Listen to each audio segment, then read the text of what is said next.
everyone. Welcome to the last Lunch with Alsace IG chat of 2022. Today, our guest is Etienne Godard of Lucien Albrecht. It's a domain that produces Cremant d'Alsace as well as terroir-driven still wines. So we're just waiting for Etienne to get here, and then we'll get started. Oh, all right.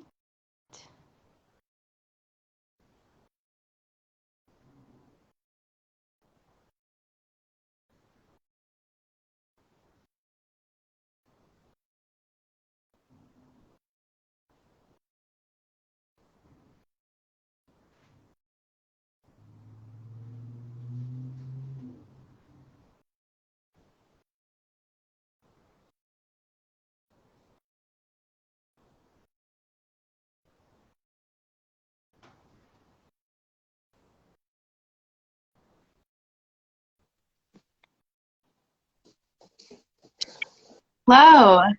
Thank you so much, Etienne, for joining us today. Welcome.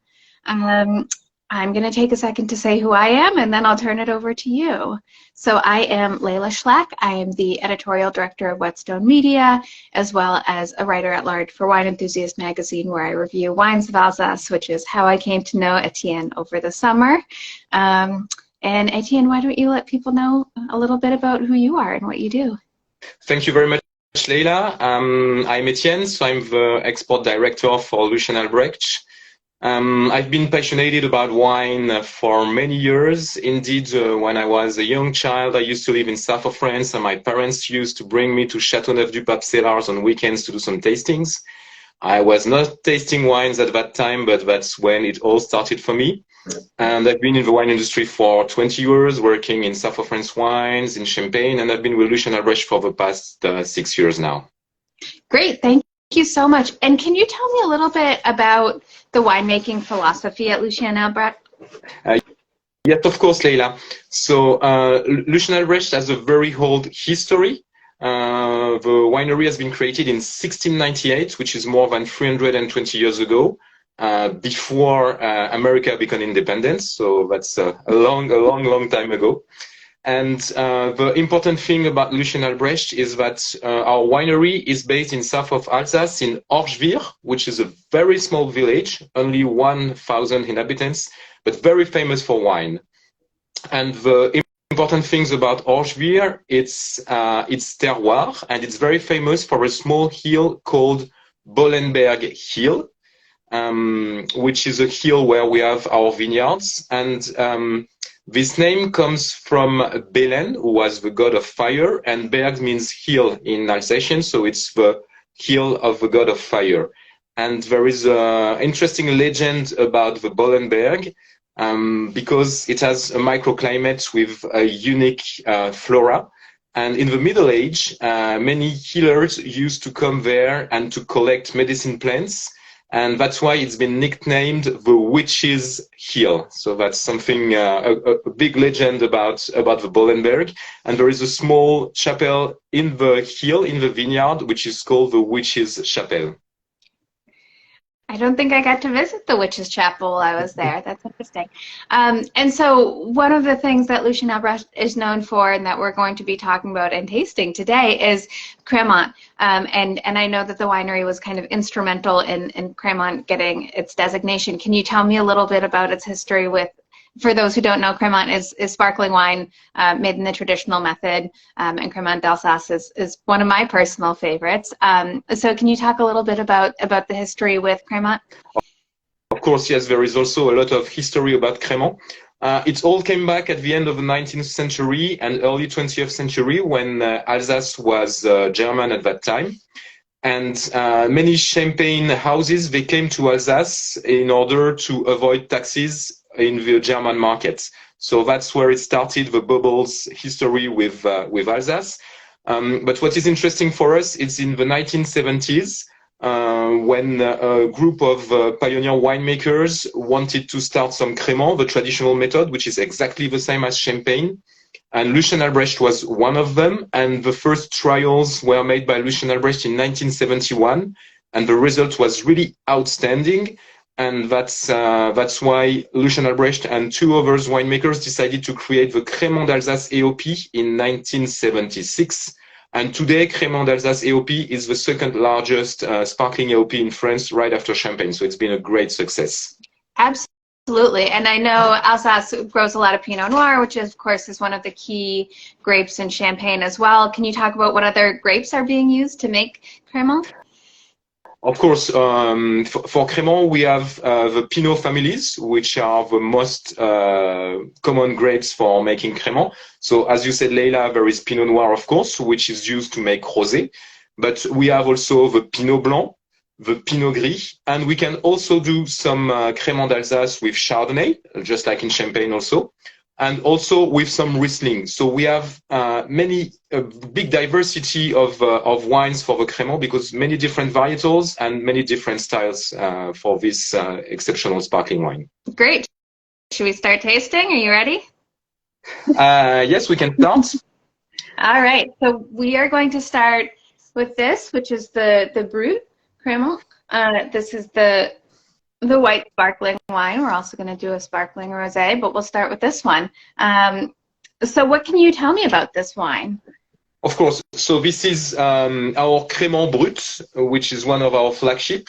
So first of all, it's a blend of three Pinots. We have a majority of Pinot Blanc that gives the roundness, the fruitiness of the wines.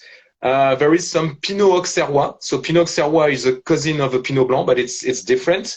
It brings some acidity and a little bit of spice. And then there is a hint, a small part of Pinot Gris that brings some additional structure. So all the blend together gives something very interesting. So as you said, Leila, our Crémant are made the traditional method. So just like in Champagne, we pick up grape by hand, and then we do the second fermentation in the bottle. And when you do this fermentation, by law, it's minimum 12 months on the lees to have the wine rest once the second fermentation is down. But at Lucien Albrecht, we do minimum 18 months. So we do a longer aging on the lees, which brings additional complexity, additional yeasty aromas, buttery, creamy aromas, which are very, very interesting. So with this Crémant, the color is a nice yellow and pale color. And the bubbles are fine and delicate. So this comes from the aging of a Crémant longer than what is requested. It's very fruity. So you have the apple, the peach, the apricot, and then also you have the yeasty aromas, which are typical, a little bit of buttery aromas. And its finish is dry, which is very important because it's a Crémant with a nice acidity, a dry finish, but you want to drink a second glass after the first one. All right, let's give it a try. Yeah, and I get so much of that apple fruit that I think of with Pinot Blanc. It's, you know, it's very delicate, it's refreshing, but I do get that kind of brioche characteristic from it being on the lees. That is lovely and delicious. Should we try the rosé next? Do you want to go into that? Do we speak about the pairings while we taste, or you want to do it at the end of the tasting? Oh, we can talk about the pairings with this one, absolutely. So let's talk about what you like to pair with this, since you have it around more than I do. First of all, it's the perfect wine to celebrate because right now we are entering the festive season. So with Christmas, New Year's, it's a wonderful wine for that. This Crémant also has a nice acidity, so it's a good pairing with seafood because you see the saltiness of the seafood and the acidity of the Crémant gives a very interesting match. We can also do some pairings a little bit more originals. For instance, with spiced calamaris, it will be something interesting, the spiciness and the acidity of the wine. Or also Crémant is very nice with cheese. I would say with goat cheese, it's a very nice pairing. So we have many different opportunities to appreciate this wonderful Crémant.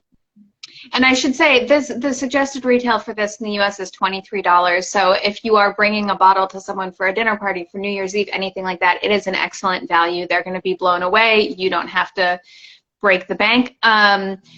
And I love this wine. I mean, I love actually both of these wines. I love with Thanksgiving dinner, which I know for a lot of people, Christmas dinner is very similar, that they do, you know, like a turkey. I just think this pairs so well with poultry, and it's got these great like it feels very autumnal to me. It's got the apple, it's got the baking spice, it's got the brioche. So yeah, I mean, I love it with even just a roast chicken dinner, kind of make a simple dinner feel a little bit fancier with this wine. And I'm with you 100% also on having this as an aperitif with some cheese. I think that's a great pairing. So yeah, which again makes it really well suited for this time of year, especially. Although all year too, you should drink aperitifs with your cheese. You should enjoy bubbles anytime, any occasion. Yeah, no, I love this. It's very versatile. Like you said, it's got that kind of very dry finish, so it's very refreshing, and you do want to go back for more. It doesn't feel heavy. You know, it's very light. So. Thank you. Do you want to? We'll go to the rosé next. This is another sparkling. Yes, then we can follow with a rosé. Thank you for that, Leila. And as you said, it's always there is always something to celebrate with a nice crémant. So that's that's something very very interesting.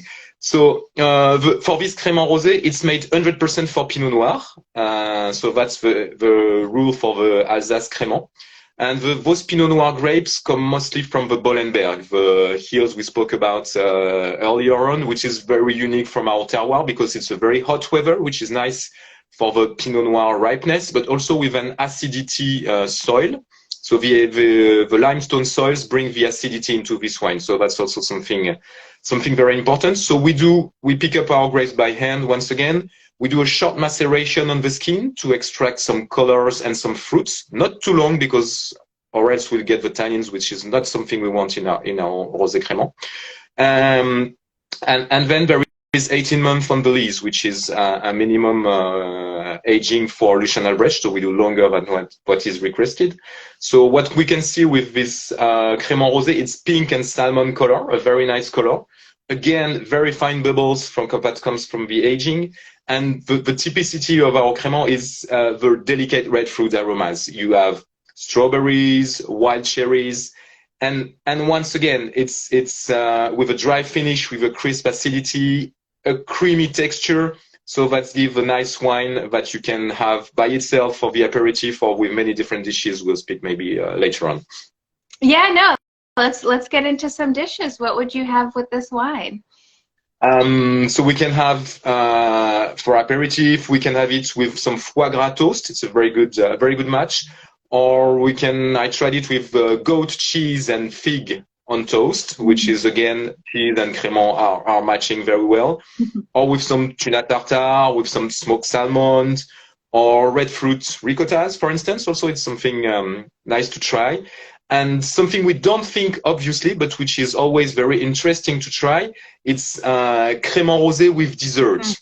So dessert needs to have some acidity, not to be too sweet, but with blueberry tart, for instance, it's something very nice because the acidity from the blueberry will match with the crémant rosé. Yeah, I wouldn't have thought to pair this wine with dessert, but you're absolutely right. With a kind of berry-based dessert that's got great acidity to it, this will be really good. And again, cleanse the palate between bites. I love this wine with duck. I love it with, I think it can take on something a little bit heavier than the white sparkling. So like a duck breast to me is a great pairing for this wine. Yeah, so but I'm also with you. I love the idea of pairing it with a cheese that has fruit or jam or something like that to again highlight the fruit notes in this wine, which are beautiful, very lively but delicate. So, and then the last one that we have to taste today is a still wine, and that's this Pinot Gris. This is the Cuvée Romanus, and I'm going to let you tell us about this cuvée, tell us about this wine, and then we'll taste it. Yes, of course, Leila. So Pinot Gris is very interesting because it's originally a varietal from Burgundy, which is the same family as Pinot Noir, but there's been a long legend many years ago that somebody brought it back from Hungary, so it used to be called Tokay in Alsace. But this was only a legend, this was not true, and it's a real Pinot Gris, nothing to do with the Tokay region and the wonderful sweet wines from Hungary. And it's named Romanus from Romanus Albrecht, which was one of the family members who settled the company, the winery in Alsace, the family in Alsace. So he was very important in creating the vineyard. It's from vintage 2019. So vintage 2019 in Alsace was very, very interesting. It was a wonderful vintage. We had hot weather during the summer, but we'll also have some rain in spring and some rain early August, but far enough from the harvest dates. So that gives really wonderful wines. It's one of our best recent vintages in Alsace. So about this Pinot Noir, this Pinot Gris, sorry, for the winemaking, it's 100% hand harvested. There is a 6-week fermentation, and we age it minimum 3 months on the lees before we release it. Something very interesting to say about it, it's dry. So this is not very common in Alsace. You can have 2 styles. You can have a little bit medium sweet Pinot Gris or dry Pinot Gris. Ours is dry, so which means that there is 0 residual sugar, and it can match very well with many different kind of food. So on the color is a nice gold color, and on the nose you have apricot, hazelnut, and also some smoked and toasty aromas, which are very typical from Pinot Gris. And it's powerful because Pinot Gris is a rich wine, but it's well balanced. The acidity balances the wine and gives it a wine very well balanced. It has a long length and it finishes dry. It's fruity, round, and rich. And I love this wine because on the nose I get so much honey. It's this very rich, very fragrant. It might make one think that it's going to be a sweeter wine, but I love that it's bone dry. It's got that great acidity, and you just get all of these wonderful aromas. And so what do you pair with this wine? Oh, we can do many nice pairings. With Asian food, it's very good. For instance, with a chicken curry, it will be a nice match. What I prefer for my taste is mushroom risotto. That's really a wine that pairs well with mushroom risotto because it has the risotto aromas, the richness to match the creaminess of a risotto. You spoke about duck before with our crémant rosé, but a duck fillet with peaches will be a lovely match also for this Pinot Gris. And again, we love cheese, and cheese are not always pairing with red wines. I would say cheese pair far better with white wines. And this Pinot Gris, I will try it with Comté cheese, but an old Comté cheese, which has been matured for many months in the cellars. That will be a lovely match. Yeah, and I love that you brought up a curry, because to me I love this wine with like a drunken noodles or a pad thai, like, because it does have such body to it. It's got such great texture. It can stand up to a food that's, you know, a little bit heavier, maybe a little bit greasy. And I absolutely, with an aged cheese, like, you know, bring on a nice stinky cheese with this wine. That's a really, really nice pairing. Oftentimes we see honey on a cheese board. To me, again, this has that honey characteristic without the sweetness, so it's even better with the cheese. So I feel like we have covered such a range of foods that these wines pair well with. We've got cheese, of course, but we've gone to Asia, we've gone to the sea, to the fish, and the land, to the birds. What is it about so many wines of Alsace that they pair so well with food? Oh, we have a very long tradition of pairing our wines with food. But first of all, Alsace has very diverse wines, which can pair with many different kind of foods. And also, we don't use oak in Alsace. It's very not often that we use oak, and our wines are very aromatic. So that's also something very interesting. And about the diversity of Alsace wines, you have lighter styles with a nice acidity that would go with seafoods, for instance, to fuller body styles, to richer styles, even if you go to sweet wines like Sélection Grenoble or Late Harvest. So we have all the range. So that's why Alsace wines pair very, very well with many different kind of food. Yeah, and I think a lot of Alsace wines have great acidity, which is, you know, what you want when you're eating, because you want that, again, that palate cleansing thing. And a lot of them are very aromatic, so there's a lot to work with when you're thinking about which characteristics to pair with which flavors in your dish. So I want to close by, because I know that you've worked in Champagne, you came to Alsace. I want to close by talking about what makes Alsace so special to you personally. Oh, there are many reasons why I love Alsace. First and foremost is because of its wines, of course, because as we said, Alsace wines are very diverse. There is a great diversity also of terroir. And if you take, for instance, a Riesling, our Riesling from Bollenberg is from limestone terroir, it will bring a certain style of wine. But if you take the same Riesling from, for instance, the Grand Cru Münchberg, which is a volcanic soils, it will be richer and very different. So this is all the richness Alsace has to offer with its wines that is passionating for me. Also, another thing I love about Alsace, it's history, because here we are in a region with a lot of history. For instance, the oldest wine in the world, this is what I've heard, correct me if I'm wrong, but it's from Alsace. There is one in the Hospice de Strasbourg, which dates back from vintage 1472. So the wine still exists. It's in a big barrel, a 500-liter barrel, and it's been served only on a few occasions. So now it's very much on the oxidation style, but it's one of the oldest wines in the world. And also another thing we have in Alsace, we have this history you can find in many small villages, which have houses dating back from the Middle Age. Very beautiful, very nice to walk around. It's just like walking in a fairy tale sometimes when you pass by the villages. And I think about the village, of course, Orgevier, where we are, is very nice, but you have also the village of Egisheim, which is nearby Colmar, which has been selected the preferred village of French people. So every year there is a vote, so it's been elected like that. So we have all this history, which is very interesting. And last but not least, it's Alsace gastronomy. Yes. You have a unique and gastronomy from Alsace, very rich and unique.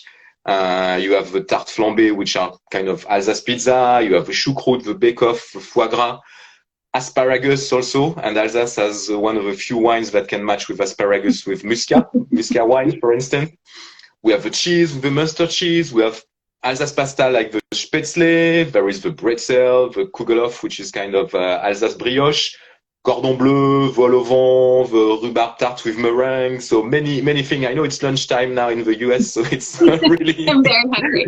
a good time to think about Alsace food. And do I have this right? Alsace has more Michelin stars than any other part of France? Yes, there are a lot of Michelin stars in Alsace because gastronomy is very important for everybody in Alsace. So that's the first thing.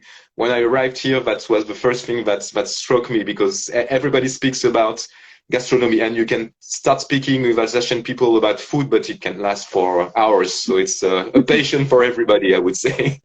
Yeah, I mean, and it's especially incredible when you think about the region's history, recent history with the occupation, that this culinary tradition and this winemaking tradition has really managed to persevere for hundreds and hundreds of years despite that. So, all right, well, I think that's about it. I thank you again so much for joining us. The Lunch with Alsace series will continue next year, so please follow Drink Alsace on Instagram for more information. Etienne, any closing words from you?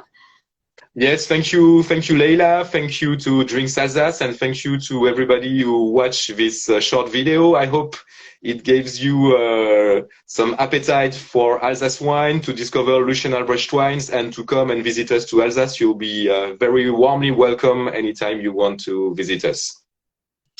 Thank you so much. Bye. Thank you. Bye-bye.